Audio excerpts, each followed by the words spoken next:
بسم اللہ الرحمن الرحیم۔ آج کا موضوع ہے ہمارا حضرت ابو ہریرہ رضی اللہ تعالیٰ عنہ کی تھیلی، کھجوروں کی تھیلی۔ حضرت ابو ہریرہ رضی اللہ تعالیٰ عنہ کا بیان ہے کہ میں حضور صلی اللہ علیہ وسلم کی خدمت میں حاضر ہوا تو آپ صلی اللہ علیہ وسلم نے مجھے کھجوریں عطا فرمائی، تو میں نے آپ صلی اللہ علیہ وسلم سے عرض کیا، یا رسول اللہ صلی اللہ علیہ وسلم، ان کھجوروں میں جو آپ نے مجھے دی ہیں برکت کی دعا کر دیجئے۔ تو آپ صلی اللہ علیہ وسلم نے ان کھجوروں کو اپنے ہاتھ میں لیا اور برکت کی دعا کر دی۔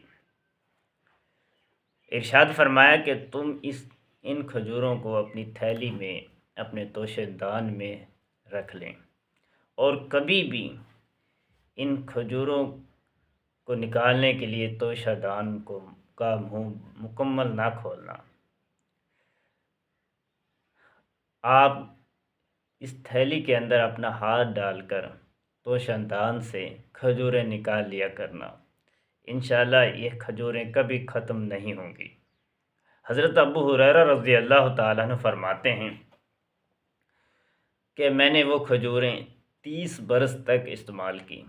چند کھجوریں تھیں لیکن وہ تھیلی کے اندر تھی، رسول اللہ صلی اللہ علیہ وسلم کی دعا کی برکت تھی۔ حضرت ابو ہریرہ رضی اللہ تعالیٰ عنہ فرماتے ہیں کہ میں نے 30 برس تک ان کھجوروں کو استعمال کیا، کھاتا بھی رہا، اور کئی من میں نے اس کے اندر سے خیرات بھی کی، اللہ کے راستے میں خیرات بھی کی، غریبوں کی مدد بھی کی، اور وہ کھجوریں ختم نہیں ہوئی۔ حضرت ابو ہریرہ رضی اللہ تعالیٰ عنہ ہمیشہ اس تھیلی کو اپنی کمر کے ساتھ باندھ کے رکھتے تھے، کہیں گم نہ ہو جائے۔ یہاں تک کہ حضرت عثمان غنی رضی اللہ تعالیٰ عنہ کی شہادت کے دن وہ تھیلی کمر سے کٹ کر کہیں گر گئی۔ اس تھیلی کے ضائع ہونے کا حضرت ابو ہریرہ رضی اللہ تعالیٰ عنہ کو عمر بھر صدمہ اور افسوس رہا۔